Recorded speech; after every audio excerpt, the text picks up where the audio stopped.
Chapitre 113. Vous devez dire « Nous sommes des serviteurs inutiles ». La grève blanchit dans la nuit sans lune, mais éclairée par des milliers d'étoiles, des étoiles larges, invraisemblablement larges d'un ciel d'Orient. Ce n'est pas une lumière intense comme celle de la lune, mais c'est déjà une douce phosphorescence qui permet à celui dont l'œil est fait à l'obscurité de voir où il marche et ce qui l'entoure. Ici, sur la droite des voyageurs qui remontent vers le nord en côtoyant le fleuve, la douce luminosité stellaire découvre la frontière végétale que forment les roseaux, les saules et les arbres de haute futée, et, comme la lumière est très légère, il semble former une muraille compacte, continue, sans interruption, sans possibilité de pénétration, à peine rompue là où le lit d'un ruisseau ou d'un torrent, complètement à sec, trace une ligne blanche qui s'en va vers l'Orient et disparaît au premier coude du minuscule affluent maintenant à sec.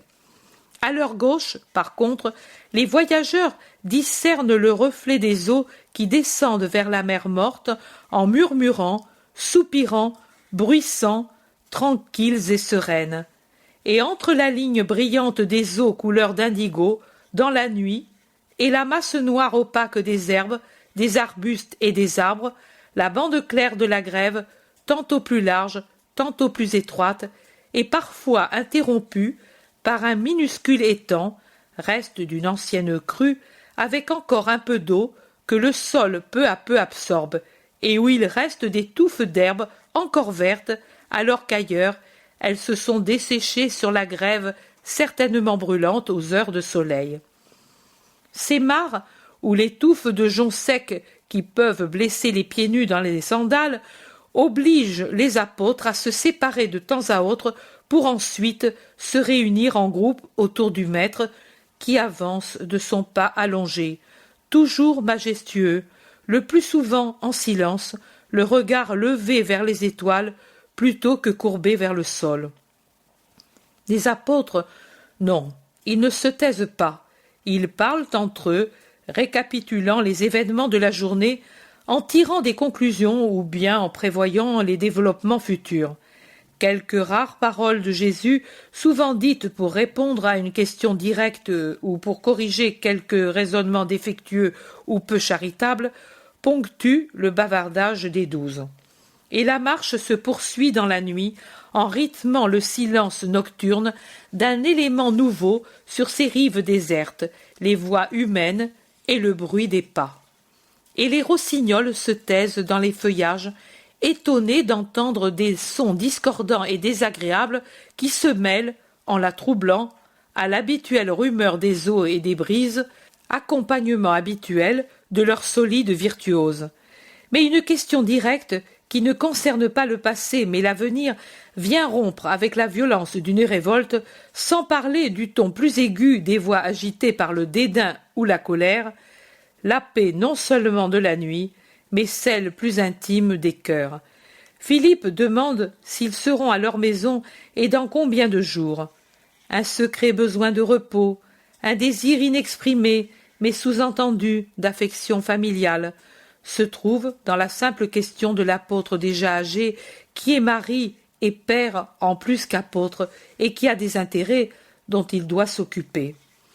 Jésus se rend compte de tout cela, et il se retourne pour regarder Philippe. Il s'arrête pour l'attendre, car Philippe est un peu en arrière avec Matthieu et Nathanaël. Arrivé près de lui, il lui passe un bras autour des épaules en lui disant « Bientôt, mon ami. Cependant, je demande à ta bonté un autre petit sacrifice, pourvu que tu ne veuilles pas te séparer auparavant de moi. »« Moi, me séparer? Jamais !» Et alors, je vais t'éloigner encore quelque temps de Bethsaïda. Je veux aller à Césarée-Maritime en passant par la Samarie.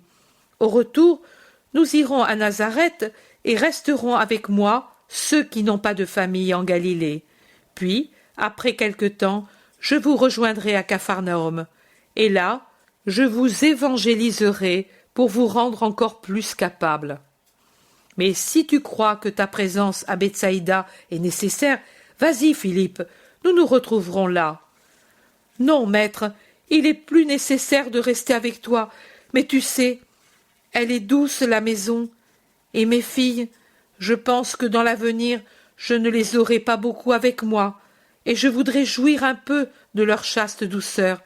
Mais si je dois choisir entre elles et toi, c'est toi que je choisis. Et pour plusieurs raisons, conclut Philippe en soupirant.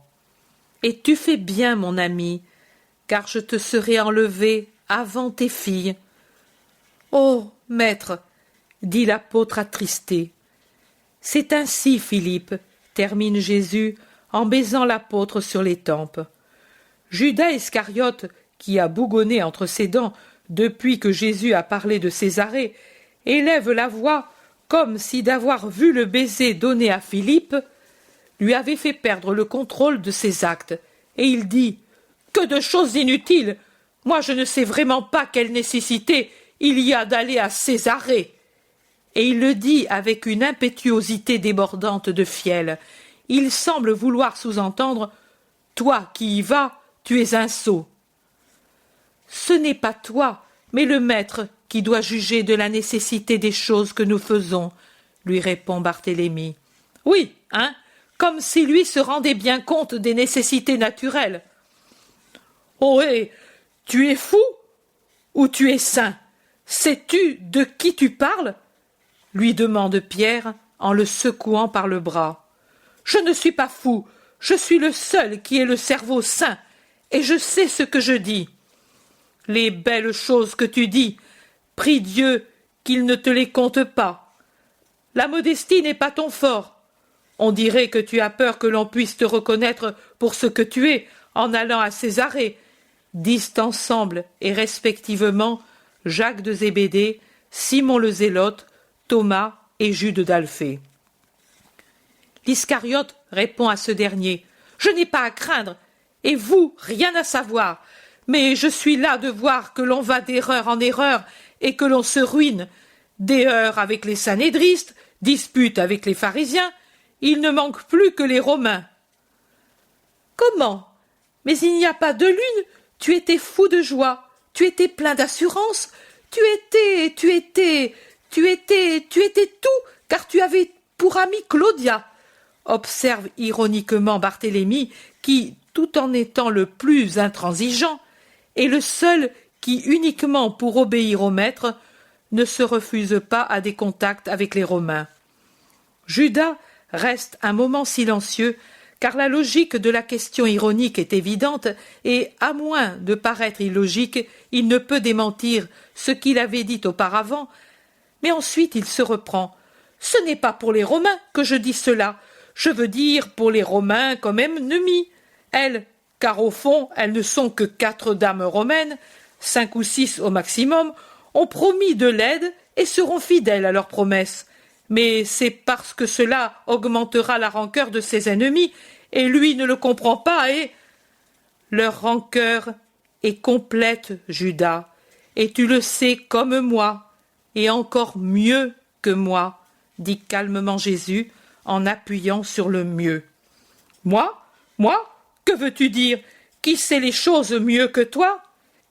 Tu viens de dire que toi seul connais les nécessités et la façon de s'y comporter, lui réplique Jésus.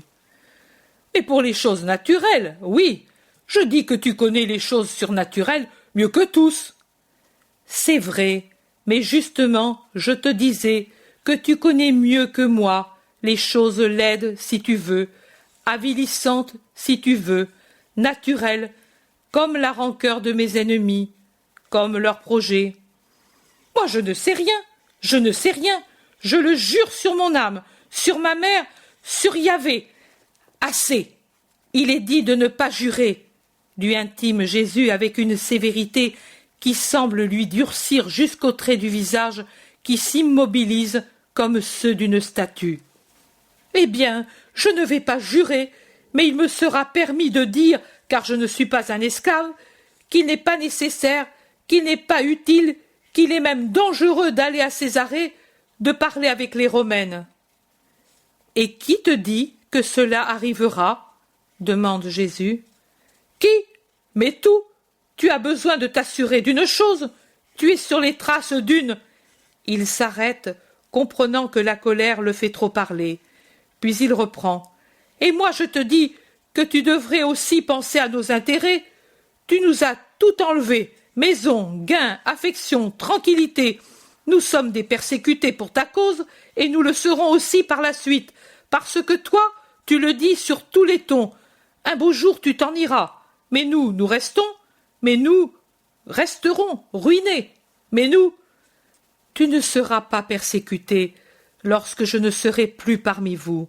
Je te le dis, moi qui suis la vérité, et je te dis que j'ai pris ce que vous m'avez donné spontanément, d'une manière insistante.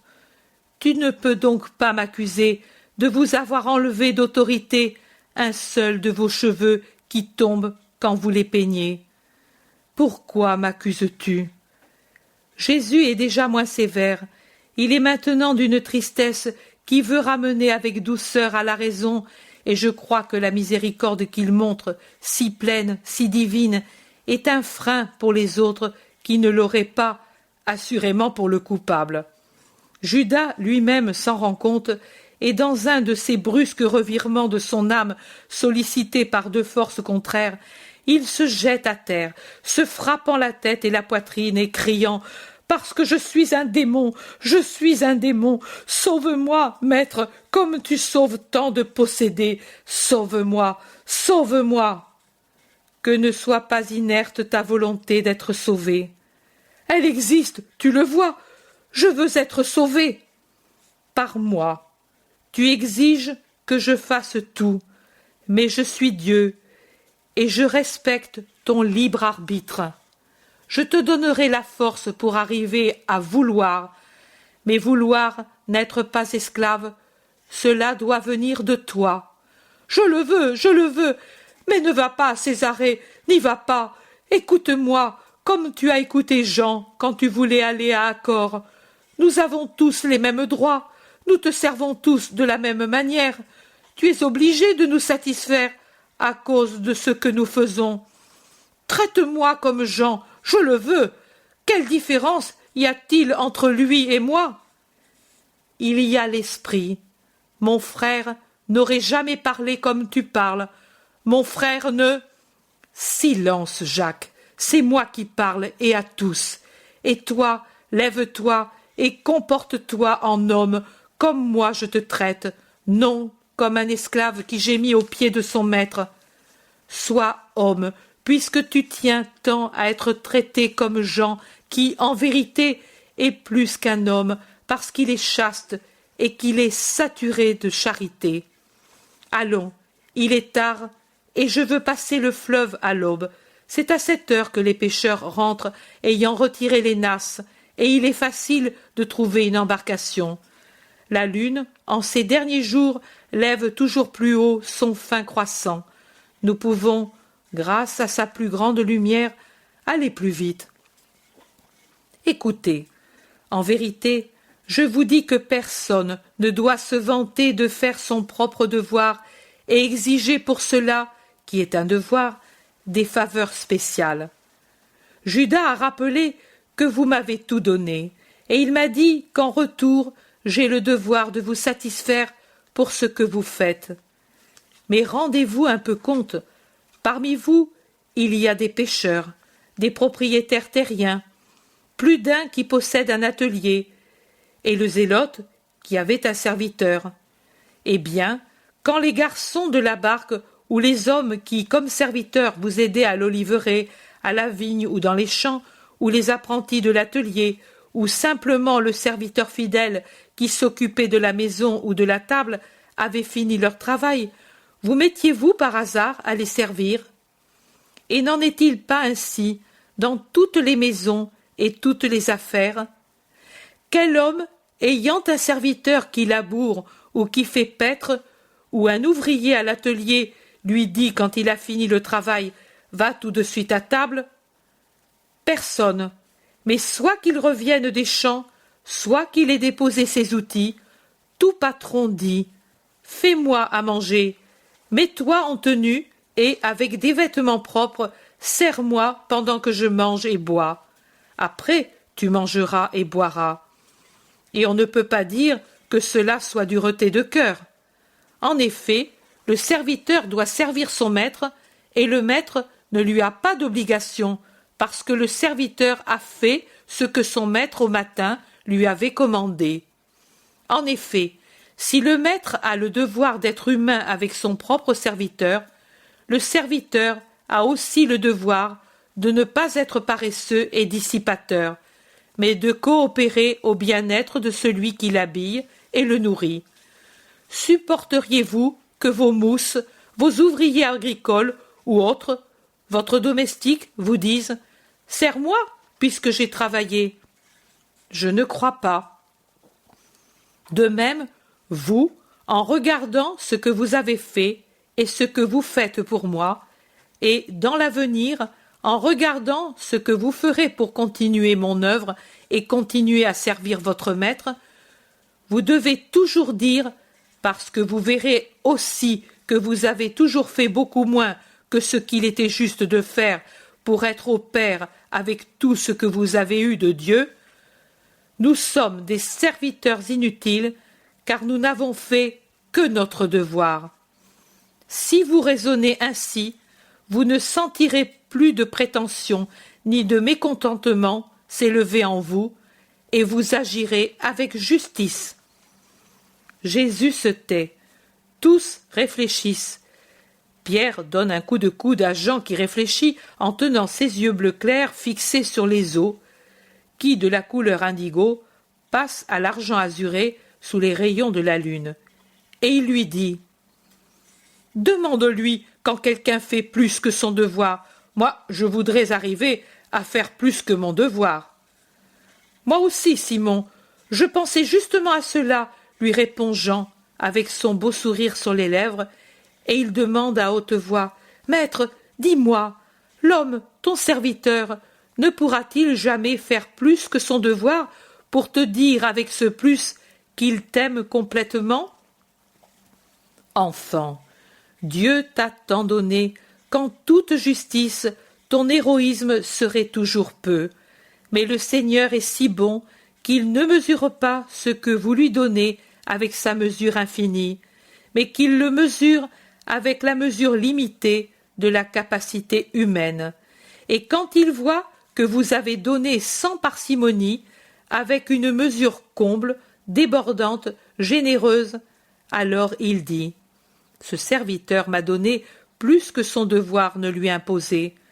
Aussi, je lui donnerai la surabondance de mes récompenses. » « Oh, comme je suis content!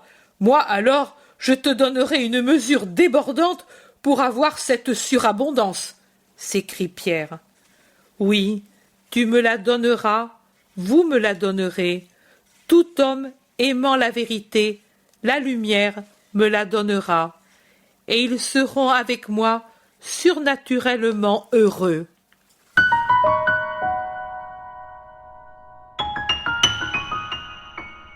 L'intérêt pour les écrits de Maria Valtorta ne cesse de grandir. Et les fruits récoltés, vocation, conversion, sont immenses. Visionnaire de la vie du Christ, de la conception de Marie jusqu'au début de l'Église, sa description des personnages, de leur psychologie, la précision des lieux où ils évoluent, des coutumes et mœurs de l'époque, est proprement sidérante et à ce jour inégalée.